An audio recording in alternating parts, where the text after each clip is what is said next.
Hello बच्चों, कैसे हैं आप? उम्मीद करता हूँ सब अच्छे होंगे। तो आज का हमारा तीसरा मॉडल पेपर है, जो कि इसमें लगा तो है वैसे टिक, लेकिन चलिए समझ लेते हैं। मिला था, ऐसे मिल गया किसी तरह। क्वेश्चन है हमारा बस वही, class 10th biology model paper number 3। तो चलिए चलते हैं अपने टॉपिक पर कि पहला है 9वां का, कि पौधों में जो होता है पत्तियों तक, पौधों में जड़ों से पत्तियों तक पानी पहुंचाता है। कौन पहुंचाता है भैया? फ्लोएम या मूल रोम या वाहिनियां या जाइलम? तो सबको पता है कि जाइलम ही काम करेगा, जाइलम ही जल को क्या करेगा, जल जो पादप होता है, पादप में जलों का आदान प्रदान कौन करेगा? जाइलम ही करेगा।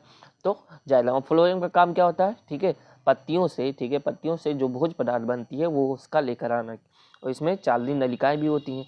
तो बी फॉर बॉम्बे मेरा राइट आंसर, जाइलम। प्रतिवर्ती क्रिया का उदाहरण है, रिफ्लेक्स एक्शन का क्या उदाहरण? रिफ्लेक्स एक्शन का उदाहरण है बेटा, ठीक है, आप चौंक जाते हैं, ठीक है, पलके झपकाते हैं, ये सारी चीजें ये कौन करता है? पलक झपकाना होगा हमारा, हृदय धड़कन नहीं होगा, ठीक है, रुधिर परिसंचरण नहीं होगा, ठीक है, ये हमारा गलत हो जाएगा, ये हमारा गलत हो जाएगा, तो तभी तो होगा नहीं, ठीक है। क्या होगा? पलक झपकाना। पलक झपकाना, आपके सामने कोई अगर ऐसे हाथ करता है, ठीक है, आपकी आंखों के सामने, तो आप आंखें क्या करेंगे? आपकी आंखें बंद हो जाएगी, पलक झपक जाएगी, ठीक है। तो उसमें क्या होगा? वो रिफ्लेक्स एक्शन है। एक मिनट, वो क्या है? रिफ्लेक्स एक्शन है, ठीक है, पलक झपकाना, ठीक है, प्रतिवर्ती क्रिया, ठीक है, जो हमारे स्पाइनल कॉर्ड द्वारा नियंत्रित होती है, वो क्या है? पलक झपकाना, ठीक है। सी सीफा चन्नी हमारा राइट आंसर। अंडाणु उत्पन्न होते हैं, अंडाणु कहाँ से उत्पन्न होंगे? अंडाणु गर्भाशय से नहीं, योनि से नहीं, ठीक है, डिंब वाहिनी से, अंडाशय से ही निकलते हैं, ठीक है, परिपक्व होकर ये अंडाणु निकलते हैं। नेक्स्ट है, लगाने वाला भी बड़ा होशियार था, 3 लगा दिया, 1 नहीं लगाया इसमें। देख रहे हो? मटर के लंबे पौधे, जो लंबे पौधे हैं तथा क्रास, ठीक है, लंबे पौधे का क्रास बौने पौधे से कराने पर प्रथम पीढ़ी में यानी फर्स्ट जनरेशन में कौन से? चलो थोड़ा करके देख लेते हैं। मटर का जो लंबा पौधा है, ठीक है, कैपिटल टी और स्मॉल टी, इनके लंबे पौधे बोल रहा है और बौने पौधे का क्रास कराते हैं, ठीक है। तो युग्मनज जब हम बनाएंगे, युग्मनज जो हमारा बनेगा, capital T small T, capital T small T, capital T small T, capital T small T. तो ये क्या हुआ? सभी पाद क्या है? ये अशुद्ध लंबे का अशुद्ध लंबे हैं, अशुद्ध लंबे पादप, या फिर इसे कह सकते हैं झुर्रीदार पादप, झुर्रीदार पादप, झुर्रीदार पादप। तो लंबे है ना, बौने तो इसमें है नहीं, ठीक है, तो बौने जो होगा ऑप्शन काट दीजिए, ठीक है। सभी बौने, बौने ऑप्शन काटिए। केवल लंबे और क्या बचा? लंबे व बौने। हमें एक ही प्रकार के पादप मिले हैं चारों, ठीक है। ये क्या मिले हैं? ये मिले हैं अशुद्ध लंबे। तो अशुद्ध लंबे हैं तो लंबे ही है ना, झुर्रीदार है, लंबा है, तो इनमें बौना भी है, तो बौना ऑप्शन इसमें नहीं है।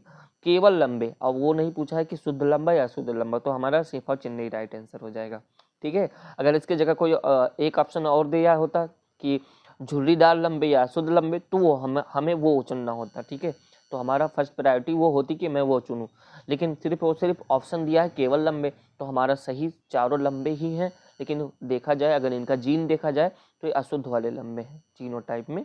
अगर फिनोटाइप देखा जाए तो लंबे ही हैं, ये हमारे सारे पादप लंबे हैं। तो ये हो गया मेरा। अब चलते हैं हम अपने क्वेश्चंस की तरफ। क्वेश्चंस है हमारा दूसरा, ठीक है, 2 नंबर का क्वेश्चन है डीएनए फिंगरप्रिंटिंग, ठीक है। डीएनए फिंगरप्रिंटिंग आप लोगों में है नहीं, बट एक बात याद रखिए, क्या पता कहीं पे भी टपक जाए ये क्वेश्चन। डीएनए फिंगरप्रिंटिंग क्या है, इसकी 2 उपयोगिताएं लिखिए। तो डीएनए फिंगरप्रिंटिंग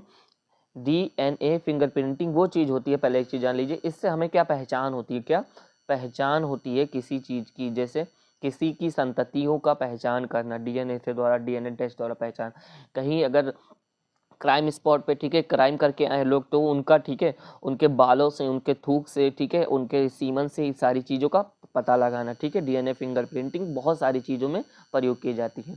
तो उपयोगिताओं में जो मैं अभी 2 एग्जाम्पल दिया, तो आप दोनों उपयोगिताओं में वो लिख सकते हैं कि क्राइम स्पॉट पे जैसे कोई क्राइम कर दे, ठीक है, तो संदिग्ध में अगर लिया जाए तो उनसे उनके डीएनए टेस्ट कर सकते हैं किसी का, ठीक है। जैसे कि पिता और बच्चे का, ठीक है, डीएनए देखना है तो मतलब उनका डीएनए टेस्ट करा लें, ठीक है। डीएनए टेस्ट हो जाएगा, उसमें क्लियर हो जाता है। क्योंकि हमारे जो डीएनए होती है, दुनिया में जितने लोग हैं बेटा, 99.9% डीएनए क्या होता है, सबका समान होता है, ठीक है। 0.1% डीएनए, ये जो उनका अनुक्रम जो डीएनए वो सबका अलग होता है, ठीक है। ये अनुक्रम अलग सबका होता है, बाकी सबका क्या होता है, ये 99.9% समान होता है। याद रखिए, डीएनए में 4 प्रकार के क्षार होते हैं, एडेनिन, ग्वानिन, थाइमिन और साइटोसिन, 4 प्रकार के क्षार होते हैं। डीएनए फिंगरप्रिंटिंग किसी व्यक्ति के डीएनए को पहचानने और उससे जुड़ी जानकारी, किसी व्यक्ति को पहचानने और उससे जुड़ी जानकारी हासिल करने की एक तकनीकी है, ठीक है। इसका इस्तेमाल कई तरह के मामलों में किया जाता है, ठीक है, जैसे कि आपराधिक जांच, पितृत्व परीक्षण यानी कौन कौन बाप है, ठीक है, और वंशानुगत बीमारी, ठीक है, कई पहचान कि हाँ भाई जेनेटिक कोई अगर बीमारी है तो उसकी पहचान करना भी, ठीक है, हम डीएनए द्वारा कर सकते हैं। डीएनए फिंगरप्रिंटिंग की मदद से किसी व्यक्ति का डीएनए किसी दूसरे व्यक्ति के डीएनए से मिलान किया जा सकता है, ठीक है। बस इतना मुझे ये चीज़ इतना आपको याद रखना है। डीएनए फिंगरप्रिंटिंग किसी व्यक्ति के, अगर हम डीएनए मान लीजिए ये नंबर का व्यक्ति है, क्या ये नंबर का व्यक्ति है और ये बी नंबर का व्यक्ति है, ठीक है। अब इन दोनों में पता ये कह रहा है कि ये मेरा बाप है, ठीक है, ये कह रहा है कि मेरा बेटा नहीं है, तो क्या हो जाएगा, ठीक है। इसका हमें डीएनए का सैंपल लेंगे, ठीक है, चाहे थूक से, चाहे ब्लड से, चाहे जिस सीमन से, ठीक है, चाहे इसका डीएनए का सैंपल लेंगे। और जब दोनों का डीएनए सैंपल लेकर के, ठीक है, और डीएनए का, ठीक है, डीएनए का अनुक्रम को तोड़ करके, ठीक है, और अनुक्रम को तोड़ करके, कुछ क्षारों को तोड़ करके इनका अनुक्रम का पता लगाएंगे, अनुक्रम का पता लगाएंगे। अनुक्रम का पता लगाने के बाद, ठीक है, कितने कितने, ठीक है, कितने कितने हिसाब से अनुक्रम बैठा हुआ है, ठीक है, किस किस गुणसूत्र पे कितना मिल रहा है, ठीक है, ये सारी चीज़ें हम उस पर मैच करके, ठीक है, अगर दोनों का मैच हो जा रहा है, ठीक, तो हाँ भाई ये इसका ये जो कह रहा है ये बी नंबर कि मेरा बाप है, ये सही हो जाएगा, ठीक है। और ये बाप कह रहा है झूठ है, ठीक है, जो बाप जो कह रहा है वो झूठ है, अगर ये मैच कर रहा है तो।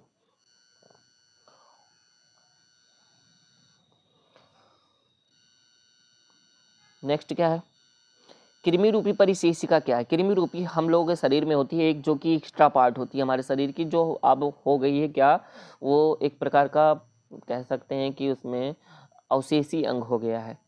तो कृमि रूपी परिशेषिका जिसे अपेंडिक्स कहते हैं, जब अपेंडिक्स हमारे अंदर स्वेलिंग उसका वो सूजन हो जाती है उसमें, ठीक है, वो साइज बड़ी हो जाती है तो हमें ऑपरेशन करवाना पड़ता है, ठीक है। दवा से करनी ठीक होती है तो ऑपरेशन करवा के उसे उसे निकालना पड़ता है। उसमें कृमि रहते हैं, ठीक है, जो गोला कृमि हम लोगों में पाए जाते हैं, वहाँ कृमि इकट्ठा रहते हैं। तो कृमि रूपी परिशेषिका क्या या शरीर में कहाँ स्थित होती है, बड़ी आंत में छोटे साइड में स्थित होती है। ये देखिए, ठीक है, जो बड़ी आंत है, ठीक है, यहाँ से ये छोटी आंत है, छोटी आंत यहाँ से जैसे गई है बड़ी आंत की तरफ, ठीक है, ये, ठीक है, तो यहाँ से छोटी आंत जैसे यहाँ से चल के आई, ऐसे छोटी आंत ये चल के आई, ठीक है, ये ऐसे चल के आई और यहाँ पे ये मिली और यहाँ पे इसका एक रास्ता, ये रास्ता इधर बना हुआ है, ठीक है, लेकिन इससे निकला हुआ एक प्रकार इधर साइड में, ठीक है, यहाँ से, ठीक है, यहाँ से एक साइड में ऐसे ये निकला हुआ है, इसे अपेंडिक्स कहेंगे, जो कि ये देख रहे हो, ठीक है, ये अपेंडिक्स है, ये परिशेषिका है, ये बड़ी आंत में, ठीक है, ये बड़ी आंत में पाई जाती है। आप देख रहे हो, अगर आप अपने साइड से देखोगे तो आपके राइट साइड में होगा, ठीक है, राइट साइड में कोने में।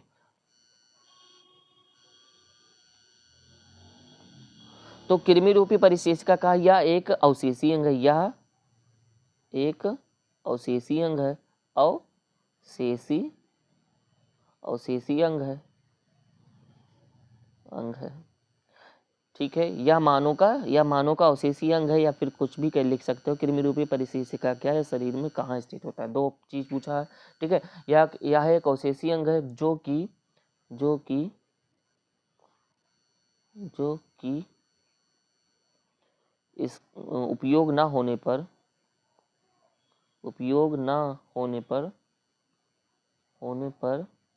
ठीक है, इसका आकार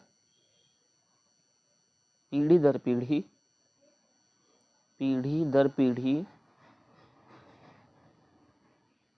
छोटी होती जाती है, छोटी होती जाती है।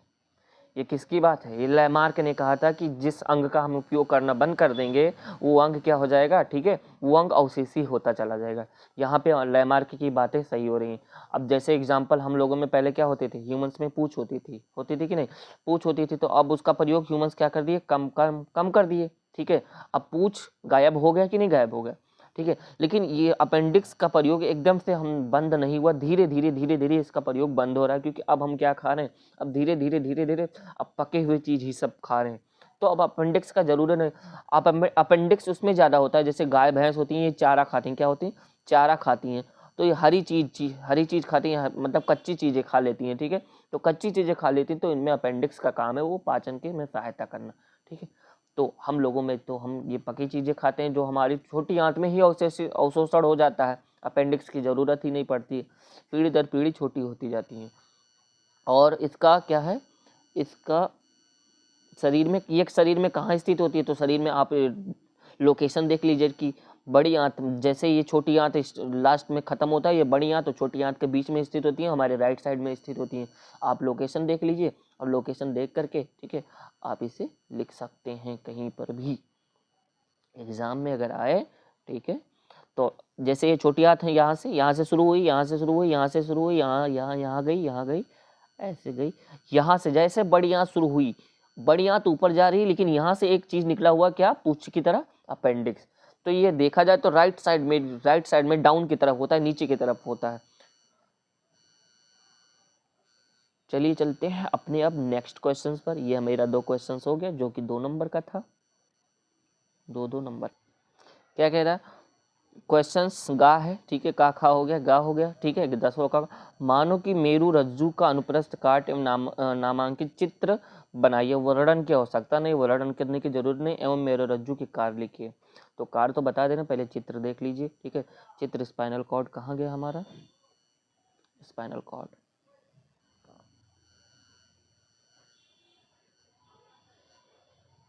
चलिए देखिए,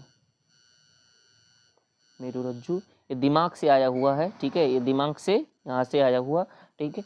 ये जो कोडिंग दिया हुआ है C1 C4 C1 से C3 तक, ठीक है, ये वाला, ठीक है, इसे बोला गया C1 से C3 तक, ठीक है। गर्दन की पेशियां जुड़ी हुई हैं, ठीक है। C4 पे झिल्ली है, C5 पे डेल्टोइड है, C6 पे रिट्स पहुंचा, ठीक। C7 पे ट्राइसेप्स, C7 से C8 फिक्स अंगुलियां। इसमें बहुत ब्लर दिख रहा है, इसमें फिक्स नहीं, फिंगर्स होना चाहिए, फिंगर्स फिंगर्स फिंगर्स फिंगर्स अंगुलियां। T1 पे हैंड का जुड़ा हुआ है, ठीक है। T2 से T12 तक, ठीक है, धड़, ठीक है। T7 से L1 तक उधर पेशियां नीचे की, ठीक है। और T11 से L2 स्खलन, L2 से, ठीक है, L2 से शुरू हो गया, L2 से कूल्हा जुड़ा हुआ है, L3 से, ठीक है, चतुष्क पेशी जुड़ा हुआ है, ठीक है। L4 से L5 तक घुटना, L4 से S1 तक पैर, S2 लिंग उत्तेजना, S2 S3, ठीक है, आंतड़िए यानी मूत्राशय, ये चीज। अब इस पे जब डीप इस पे पढ़ेंगे, अगर इसका आपको कोडिंग का चाहिए होगा तो कोडिंग का आप कमेंट बॉक्स में कीजिए कि ये जो कोडिंग है, कोडिंग क्या चीज़ है, तो उस पर हम वीडियो बना देंगे। सर्वाइकल, ये जो रेड कलर का है, ठीक है, ये सर्वाइकल है, ठीक है। ये येलो कलर का है, ठीक है, थोरेटिक है, ठीक है। जो नीचे वाला है, जो हल्का ग्रीन टाइप में है, वो लंबर है ये। और सबसे नीचे वाला जो है, सबसे नीचे जो एकदम रेड है, ठीक है, उसके ऊपर सेक्रल भाग है, ठीक है, उसके नीचे सबसे नीचे जो एकदम पुच्छ है, ठीक है, कॉक्सिजियल। तो मतलब 1 2 3 4 5 5 भाग होते हैं, 5 पार्ट होते हैं, 5 पार्ट में, ठीक है। C1 C group, T group, L group, S group, C T L और S, 4 प्रकार के ग्रुप होते हैं, 4 प्रकार के, ठीक है। ये तंत्रिक वो मतलब ये इनकी कोशिकाएं होती हैं, और इनकी कोशिकाओं में 31 जोड़ी नसें होती हैं, 31 जोड़ी, ठीक है। यही 31 जोड़ी नसों का नाम है, जो कोडिंग के हिसाब से बताया गया है।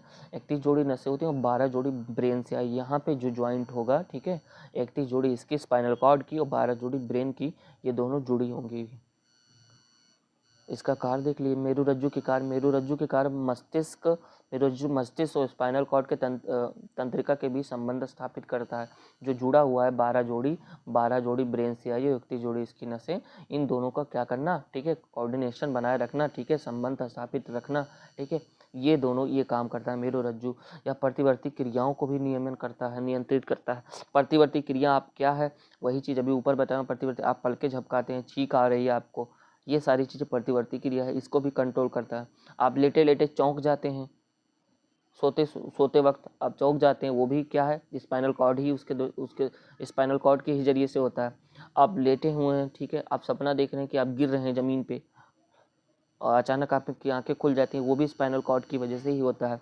या मस्तिष्क से आने वाले संवेगों को मार्ग प्रदान करता है। दिमाग से भाई संवेग जो भी सूचनाएं आ रही हैं मोटर सेल से, उनको रास्ता कौन देगा, स्पाइनल कॉर्ड ही तो देगा, इसी से तो पूरे शरीर में फैली हुई है तंत्रिकाएं, तो ये रास्ता भी दे रहा है।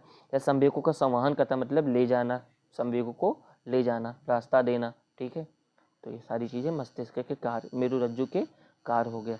आप देख सकते हैं आवाज़ इतना आपको इतना कार्य में अगर आए कभी तो आप इसे लिख सकते हैं, जो कि आपके सिलेबस में भी है। चलिए नेक्स्ट हम आते हैं फिर अपने क्वेश्चंस पे।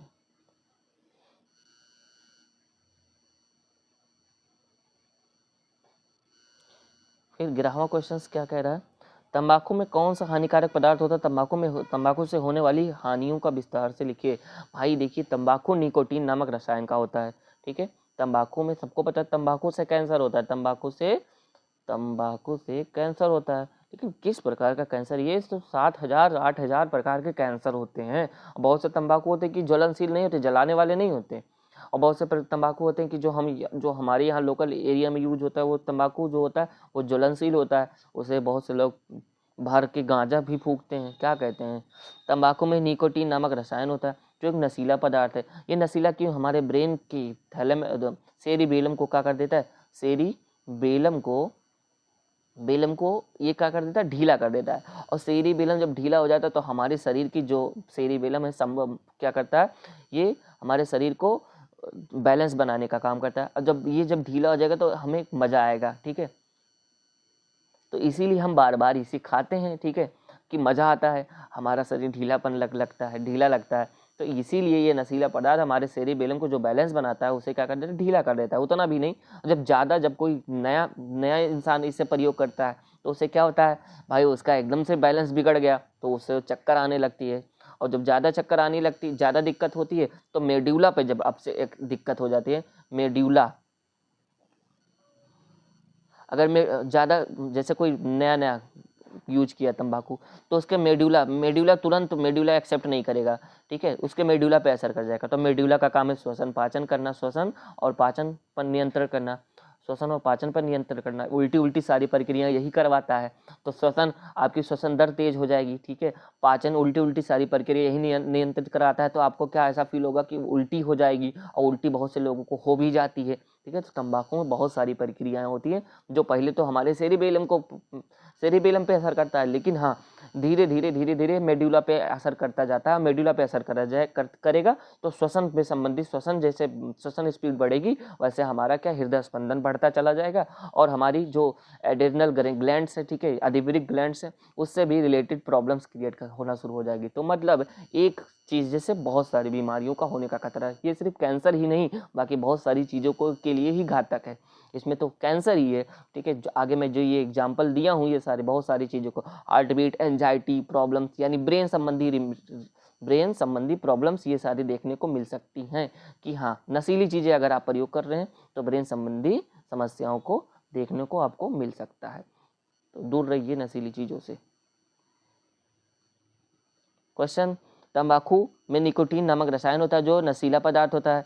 तंबाकू के धुएं में 7,000 से अधिक, उसके धुएं में बात कर रहा हूँ, 7,000 से अधिक रसायन होते हैं जिसमें कम से कम 70 प्रकार के कैंसर के कारण बनते हैं। 70 प्रकार के। अब 70 प्रकार के कैंसर तो 2 ही प्रकार के होते हैं, शुद्धम एक दुर्दम होता है, ठीक है। एक होता है कि चुपचाप रहता है, जो शरीर में फैल जाता है, तब पता चलता है कि ये कैंसर हुआ। एक होता है कि पहले ही पता चल जाता है, तो जो पहले पता चलता है वो तो ठीक ठाक है, लेकिन जो शरीर में फैल जाता है वो तो बड़ा खतरनाक चुप्पा टाइप का कैंसर होता है। जिस तंबाकू को जलाया नहीं जाता उसे धुआं रहित तंबाकू कहते हैं। निकोटीन सहित धुआं रहित तंबाकू में कम से कम, जो धुआं रहित तंबाकू है, कम से कम 30 रसायन होते हैं जो कैंसर का कारण भी बनते हैं। तो मतलब हमारा जो धुआं रहित क्या कह रहा है, धुआं रहित तंबाकू है वो थोड़ा कम हानिकारक है इसके मुकाबले जो हमारे यहाँ तंबाकू जो लोकल में मिलते हैं, ठीक है, जो मल के लोग खाते हैं, तो वो तो बड़ा खतरनाक है, ठीक है। तो तंबाकू से दूर रहिए। तंबाकू का आप देख लीजिए एग्जाम्पल, तंबाकू में निकोटीन, जो क्या निकोटीन होता है हमारे सीधा ब्रेन पे असर करता है, ब्रेन के सेरिबेलम के हिस्से नहीं, सेरिब्रम, ठीक है। देखिए एक भाग डैमेज हो रहा है तो बहुत सारे भाग डैमेज होंगे, पक्का डैमेज होंगे। सेरिबेलम पे था, अब ज़्यादा दिक्कत हुआ मेडुला पे गया, मेडुला पे श्वसन पाचन कंट्रोल दिक्कत किया, फिर उसके बाद हमारी, ठीक है, थैलेमस, हाइपोथैलेमस, बहुत सब पे दिक्कत करेगा। तो मतलब होल ब्रेन पे ये हमारे प्रॉब्लम्स क्रिएट कर सकता है, पूरे ब्रेन पे, पूरे तंत्रिका तंत्र पे, ठीक है। पूरे तंत्रिका तंत्र की अगर बात करें तो ब्रेन स्पाइनल कॉर्ड दोनों आ गया, ब्रेन स्पाइनल कॉर्ड दोनों आ गया, दोनों में प्रॉब्लम क्रिएट हो सकती है। ये नशीली चीज़ें, ठीक है, अच्छी चीज़ें नहीं होती हैं। अथवा क्या है, अथवा क्वेश्चन, चाय में कौन सा उत्तेजक पदार्थ पाया जाता है, इसके सेवन से होने वाले लाभ व हानि। लाभ क्या होंगे, ठीक है, लाभ होते हैं कि हम तरोताज़ा फील कर लेते हैं, ठीक है। चाय में टेनिन, कैफीन, बोमीन, चाय व कॉफ़ी दोनों की बात करें, टेनिन, कैफीन, बोमीन व निकोटीन, इसमें भी निकोटीन होता है बट उतना मात्रा में नहीं होता है, ठीक है। कैफीन भी होता है, टेनिन भी होता है, बोमीन भी होता है, जो हमें तरोताज़ा फील कराता है, ठीक है। ये सब घातक तत्व हैं, क्या है, घातक, जानलेवा है, ठीक है। एक समय ऐसा आता है कि ये हमें प्रॉब्लम्स क्रिएट हो जाता है हमारे शरीर में। इससे विभिन्न प्रकार की बीमारियां पैदा हो सकती हैं, जैसे भूख के साथ नींद की कमी। अब भूख के साथ भूख नहीं लगना, अब चाय पी लेते हो आपकी भूख मार देती है, क्यों, देखिए इसमें कैफीन है, टेनिन है, बोमीन है, निकोटीन है, इसीलिए मार देती है, ठीक है। तो भूख के साथ नींद, अब जिसको नींद आती है वो भी क्या करता है, चाय पी लेता है। तो भैया क्या, क्यों चाय पी रहे हो, मतलब आप टेनिन यूज कर रहे हो, इनडायरेक्टली कैफीन यूज कर रहे हो, इनडायरेक्टली बोमीन यूज कर रहे हो, इनडायरेक्टली निकोटीन यूज कर रहे हो, ये चारों चीजें घातक हैं। इनडायरेक्टली यूज कर रहे हो आप भूख को मिटाने के लिए, नींद को भगाने के लिए।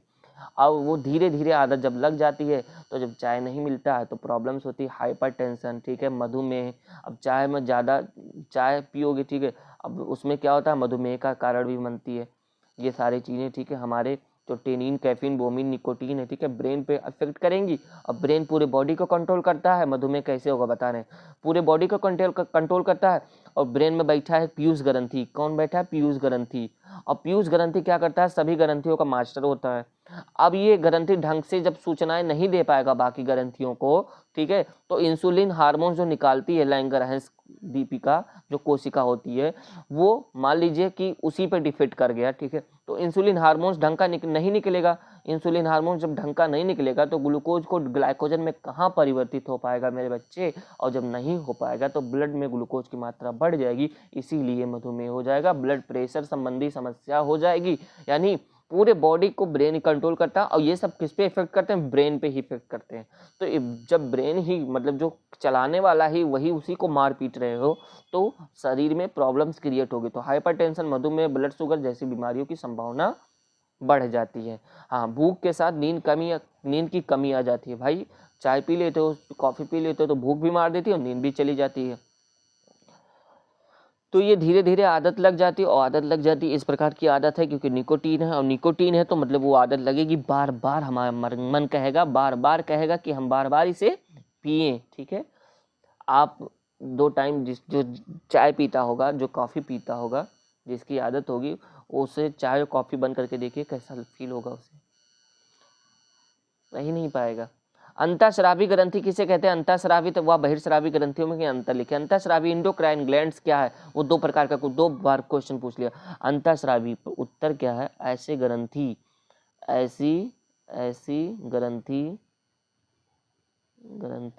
जो नलिका विहीन होती है, नलिका विहीन होती है, अंतःस्रावी ग्रंथि कहलाती है, अंतःस्रावी ग्रंथि कहलाती। देखिए बहिर्स्रावी ग्रंथि के लिए कोई ना कोई एक विशेष प्रकार की नलिका होती है, लेकिन अंतःस्रावी ग्रंथि के लिए नलिका नहीं होती है। आप बहुत सारी चीज़ें लिख सकते हैं, ये ब्लड के थ्रू बहती है, ठीक है, और ये इसके लिए कोई डक्ट नहीं होती, कोई पाइप नहीं होती, कोई नलिका नहीं होती है। तो अंतःस्रावी ग्रंथि क्वेश्चन ही पूछा है कि अंतःस्रावी ग्रंथि, 2 बार पूछ लिया अंतःस्रावी ग्रंथि किसे कहते हैं, और वही फिर पूछ लिया अंतःस्रावी और बहिर्स्रावी ग्रंथि में अंतर लिखिए। फिर वही दोबारा तुम्हें क्वेश्चन ऐसे जब ऐसे टाइप का क्वेश्चन आए तो फिर वैसे लिख देना है अंतःस्रावी ग्रंथि में अंतर, अंतःस्रावी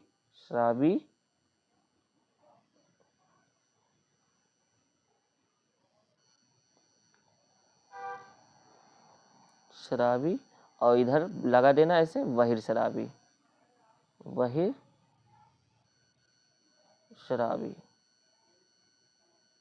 बहिर्स्रावी, अंतःस्रावी इसमें लिख दीजिएगा,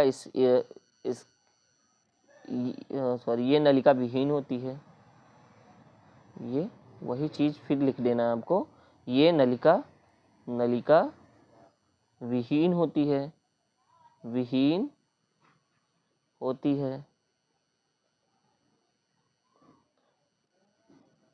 इसमें नलिका पाई जाती है, इसमें विशेष प्रकार की नलिका पाई जाती है, यानी नलिका पाई जाती है।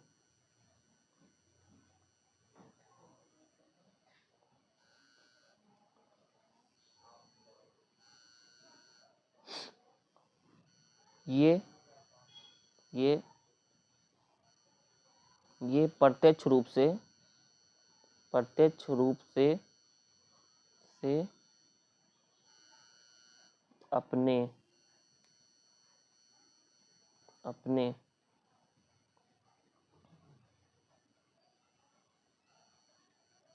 स्थान, जहाँ इसे स्राव होना है, स्थान पर नहीं पहुँच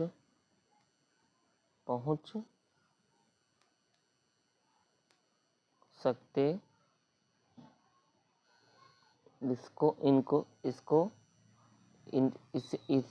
इसे रक्त का सहायता लेना पड़ता है, किसके लिए, बहने के लिए। मैं एक प्रकार ऐसा मैटर लिख दे रहा हूँ आपके लिए, ठीक है, आप ऐसे बना के लिखते जाइएगा अगर क्योंकि ये अपने स्थान पर अपने डेस्टिनेशन तक कैसे पहुँचेगा, ठीक है, ये डायरेक्ट नहीं, जब इसमें नलिका नहीं होती तो कैसे पहुँचेगा, जब नलिका नहीं होती तो ये ब्लड के सहारे ही ये एक स्थान से दूसरे स्थान पर परिवहन करेगा, या फिर लिख सकते हो ये इसके परिवहन ब्लड के थ्रू ही होता है, ब्लड के सहारे ही होता है इनका परिवहन, ठीक है, इसका परिवहन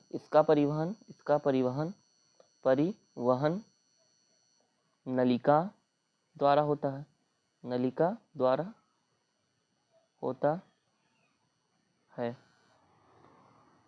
जैसे यकृत से हमें क्या निकालना है, गाल जूस निकालना है, तो यकृत से गाल जूस, ऐसे यकृत बना हुआ है, तो एक पाइप लगी हुई है, ठीक है, गाल ब्लेडर यहाँ से आती जाती है, और यहाँ से एक पाइप लगा हुआ ड्यूडेनम तक, गृहिणी तक ये जाती रहती है। तो कहने का तात्पर्य है कि ये डायरेक्ट पहुँच जा रहे हैं किसके माध्यम से, अब किसके माध्यम से, माध्यम क्या है उसका, माध्यम है पाइप, ठीक है, कोई ना कोई नलिका है, इसके लिए नलिका है, लेकिन इसके लिए नलिका नहीं, इसके लिए क्या चाहिए, इसके लिए रक्त चाहिए, तो रक्त के माध्यम से ही बहेगा, अगर रक्त ना हो तो ये बहेगा ही नहीं। तो ऐसे लिख सकते हो आप, ऐसे पहुंचा सकते हो, ठीक है, किसी भी तरह कोई भी प्रॉब्लम्स होगी तो बताइएगा, आपको कमेंट बॉक्स खुला हुआ है, ठीक है। हमारा क्वेश्चंस हुआ समाप्त। अंतःस्रावी ग्रंथि किसे कहते हैं, बहिर्स्रावी ग्रंथि किसे कहते हैं, एक बार फिर से देख लीजिए, ठीक है। ऐसी ग्रंथि जो नलिका विहीन होती है अंतःस्रावी ग्रंथि कहते हैं, और आप इसमें बढ़ा चढ़ा के लिख सकते हैं थोड़ा बहुत, ठीक है, ये मैटर मैं ऐसे पढ़ा रहा हूँ तो जो मन में आया, ठीक है, अपने हिसाब से बना के लिख दिया। अंतःस्रावी और बहिर्स्रावी ग्रंथि में अंतर, ये नलिका विहीन होती है, इनमें नलिका पाई जाती है, प्रत्यक्ष रूप से अपने स्थान पर नहीं पहुँच सकते, रक्त की सहायता लेना पड़ता है इनको, ये इनका परिवहन नलिका द्वारा होता है, इनके रक्त की सहायता नहीं लेनी पड़ेगी, ब्लड का सहायता नहीं लेना पड़ेगा, बिना ब्लड के सहायता से ये अंतःस्रावी नहीं बह पाएंगे, और ये इनको ब्लड चाहिए, इनको ब्लड नहीं चाहिए, इनको ब्लड चाहिए, यानी अंतःस्रावी को क्या चाहिए, ब्लड चाहिए और बहिर्शराबी को ब्लड नहीं चाहिए। वो उनके लिए एक पाइप है, उनको पाइप के द्वारा ही वो क्या करेंगे, एक स्थान से दूसरे स्थान पे परिवहन करेंगे। तो उम्मीद करता हूँ आपको समझ में आया होगा। कोई भी प्रॉब्लम्स होगी तो आप क्या कीजिए, कमेंट बॉक्स है, कमेंट बॉक्स में आप ठीक है कमेंट कीजिए, आपका प्रॉब्लम सॉल्व होगा। बस एक चीज़ है, थोड़ा सा आपको राइटिंग में प्रॉब्लम्स होगी, क्योंकि क्या करें, पेन टैब से लिख रहे हैं, पेन टैब से लिख रहे हैं तो प्रॉब्लम्स होगी। क्योंकि देखिए बोर्ड पे अगर हम लिखेंगे, बोर्ड पे बनाएंगे तो उतना क्वेश्चंस कवर नहीं हो पाएगा, क्योंकि एक एक मॉडल पेपर हम रोज़ कवर कर लेते हैं, तो वहाँ पे कवर नहीं हो पाएगा।